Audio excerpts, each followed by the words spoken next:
വിശുദ്ധ ഇസ്ലാമിൻ്റെ ആദ്യകാലത്ത് മക്കയിൽ ഖുർആൻ ഉറക്കി ഓതാനുള്ള അനുവാദം ഉണ്ടായിരുന്നില്ല.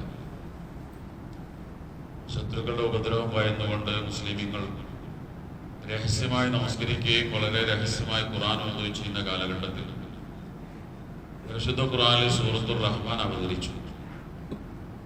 സൂറത്തുർ റഹ്മാൻ അവതരിച്ച സമയത്ത് നബി സല്ലല്ലാഹു അലൈഹി വസല്ലം സഹാബത്തിനോട് ചോദിച്ചു, വിരലിലുണ്ടാവുന്ന സഹാബാക്കൾ മാത്രമേ അന്നുള്ളൂ, ആരാണ് ഈ ഖുർആൻ എന്ന് പരിശുദ്ധ കഅബയുടെ പരിസരത്ത് പോയിട്ട് ഉറക്കി ഓതാൻ ധൈര്യമുള്ളത് ആരാണ്?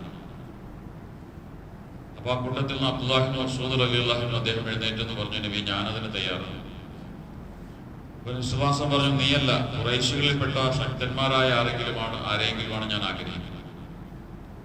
അബ്ദുല്ലാഹി ഇബ്നു മസ്ഊദ് റളിയല്ലാഹു അൻഹു ദുർബലനായ ഒരു സഹാബിയാണ്, ശാരീരികമായും മറ്റൊക്കെ. രണ്ടാമതും ചോദിച്ചു, അപ്പോഴും ഇദ്ദേഹം തന്നെ എഴുന്നേറ്റ്. മൂന്നാമതും പ്രവാചകൻ ചോദിച്ചപ്പോഴും അബ്ദുല്ലാഹി ഇബ്നു മസ്ഊദ് റളിയല്ലാഹു അൻഹു എഴുന്നേറ്റ്. അദ്ദേഹം പോയി പരിശുദ്ധ കഅബയുടെ പരിസരത്ത് പോയി സൂറത്തുർ റഹ്മാൻ ഉറക്കി ഓതാൻ തുടങ്ങി.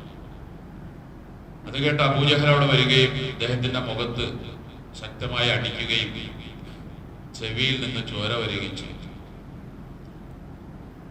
ഈ സഹാബി വളരെ പ്രമുഖരായ ഒരു സഹാബിയാണ് അബ്ദുല്ലാഹി ഇബ്നു മസ്ഊദ് റളിയല്ലാഹു അൻഹു. ആദ്യമായി ഖുർആൻ ഉറക്കി ഓതിയ സഹാബി.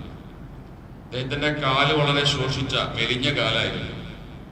ഒരിക്കലും ഒരു ഈന്തപ്പന മരത്തിൽ കയറുമ്പോൾ അദ്ദേഹത്തിന്റെ വസ്ത്രം മാറി കാല് കണ്ട സമയത്ത് സഹാബാക്കൾ ചിരിക്കുന്നുണ്ട്.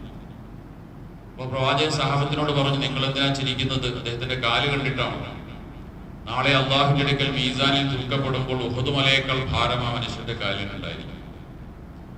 ഇങ്ങനെ പ്രവാചകൻ പുകഴ്ത്തി പറഞ്ഞൊരു സഹാബിയാണ് അബ്ദുല്ലാഹി ഇബ്നു മസ്ഊദ് റളിയല്ലാഹു അൻഹു. അദ്ദേഹം ഇപ്പോൾ വഫാത്തിന്റെ വേളയിലാണ്, മരിക്കാൻ കിടക്കുന്ന സമയം. അദ്ദേഹത്തെ സന്ദർശിക്കാൻ ചെന്ന സഹാബാക്കളുടെ അടുക്കൽ അദ്ദേഹം കരയുന്നുണ്ട്. അപ്പോൾ അവർ ചോദിച്ചു, നിങ്ങൾ എന്തിനാണ് കരയുന്നത്? നിങ്ങളുടെ ശേഷം ദാരിദ്ര്യത്തെ പേടിച്ചിട്ടാണോ? മക്കൾക്ക് പൈസ ഇല്ലാതെ അവർ സാമ്പത്തികമായി പ്രയാസപ്പെടുമെന്ന് പേടിച്ചിട്ടാണോ നിങ്ങൾ കരയുന്നത് എന്ന് ചോദിച്ചു. അദ്ദേഹം പറഞ്ഞു, അല്ല, അങ്ങനെ ഒരു ഭയമൊന്നും എനിക്കില്ല. കാരണം നബി സല്ലല്ലാഹു അലൈഹി വസല്ലം സൂറത്തുൽ വാഖിയ ഓതാൻ വേണ്ടി എന്നോട് പറഞ്ഞ സമയം മുതൽ ഞാൻ എൻ്റെ മക്കളോടും അത് പറഞ്ഞിട്ടുണ്ട്. എല്ലാ ദിവസവും എൻ്റെ മക്കൾ സൂറത്തുൽ വാഖിയ ഓതാറുണ്ട്. അതുകൊണ്ട് എൻ്റെ വീട്ടിൽ ദാരിദ്ര്യം വരുമെന്ന് പേടിയില്ല. കാരണം വാഖിയ സൂറത്ത് ഓതുന്ന വീട്ടിൽ ഒരിക്കലും ദാരിദ്ര്യം ഉണ്ടാവില്ല. അതോർത്തിട്ടല്ല ഞാൻ കരയുന്നത്. ഞാൻ കരയുന്നത് എൻ്റെ പാപങ്ങളെ കുറിച്ച് ഓർത്ത്. ഞാൻ മരിച്ചാൽ ഞാൻ നരകത്തിൽ പോകുമോ എന്ന് പേടിച്ചിട്ടാണ് ഞാൻ കരയുന്നത്.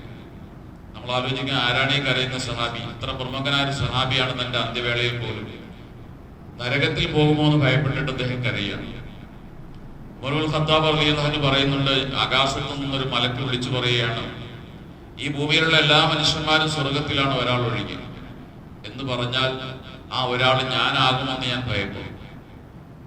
ആ ഉമറിനെ കുറിച്ചാണ് വിശ്വാസം പറഞ്ഞത്, ഉമർ ഫിൽ ജന്ന, ഉമർ സ്വർഗത്തിലാണെന്ന് പറഞ്ഞ 10 പേരിൽ പെട്ട ഒരാളാണ് ഉമർ റളിയല്ലാഹു അൻഹു. അദ്ദേഹമാണ് പറയുന്നത്, എല്ലാവരും സ്വർഗത്തിലാണ്, ഒരാൾ ഒഴികെ എന്ന് പറഞ്ഞാൽ ആ ഒരാൾ ഞാനാകുമോ എന്ന് ഞാൻ ഭയപ്പെടും.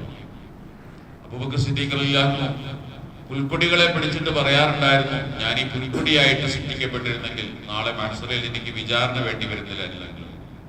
ഞാൻ അബൂബക്കറായി ജനിച്ചതുകൊണ്ട് നാളെ മഹ്ശറിൽ എനിക്ക് വിചാരണയുണ്ടല്ലോ. സ്വർഗമോ നരകമോ മനുഷ്യനായതുകൊണ്ടല്ലേ എനിക്കുണ്ടായത്, ഞാനൊരു പുല്ലായി സൃഷ്ടിക്കപ്പെട്ടിരുന്നെങ്കിൽ അദ്ദേഹം പറയുന്നു. ആ അബൂബക്കറിനെ കുറിച്ചാണ് വിശ്വാസം പറഞ്ഞത്, അബൂബക്കർ സ്വർഗത്തിൽ ഒന്നാമനാണ്. അപ്പൊ നമ്മളൊക്കെ എവിടെയാണ്? നമ്മളൊക്കെ ആരാണ്? നമ്മളൊക്കെ നമ്മുടെ ചെറിയ ചെറിയ ഇബാദത്തുകളിൽ ഇങ്ങനെ സംതൃപ്തിയായി ജീവിക്കുകയാണ്. നമ്മളൊക്കെ രക്ഷപ്പെട്ടു എന്നാണ് നമ്മളൊക്കെ വിചാരിക്കുന്നത്. അതുകൊണ്ട് നമുക്ക് ഈ നരകത്തെ കുറിച്ചുള്ള ഭയം ഇവരെക്കാൾ 1000 മടങ്ങ് 10,000 മടങ്ങ് ഉണ്ടാകേണ്ട ആളുകളാണ് നമ്മളൊക്കെ. നമുക്ക് ആ ഭയത്തോടു കൂടിയായിരിക്കണം നമ്മളെപ്പോഴും നമ്മൾ ജീവിക്കേണ്ടതും നമ്മളെ ഇബാദത്തുകൾ ചെയ്യേണ്ടതും. നരകമോചനത്തിന്റെ 10 അവസാനിക്കുകയാണ്. ഒരുപക്ഷെ നമ്മുടെ തറാവിഹികൾ വളരെ പരിമിതമാണ്. 1 2 ഒക്കെ തറാവിഹിൽ ഇനി അവസാനിച്ചേക്കാം. അടുത്തൊരു റമദാൻ വരുമ്പോൾ നമുക്ക് തറാവിഹിന് നാം ഉണ്ടോ നമുക്കറിയില്ല. അള്ളാഹു നമുക്കെല്ലാം ഈ നരകമോചനത്തിന്റെ 10ൽ നരകത്തിൽ നിന്ന് കരകയറ്റി സ്വർഗത്തിൽ നിന്ന് അള്ളാഹു അനുഗ്രഹിക്കുമാറാകട്ടെ. സുബ്ഹാനല്ലാഹി വബിഹംദിഹി സുബ്ഹാനക്കല്ലാഹു വബിഹംദിഹി അഷ്ഹദു അല്ലാ ഇലാഹ ഇല്ലാ അൻത അസ്തഗ്ഫിറുക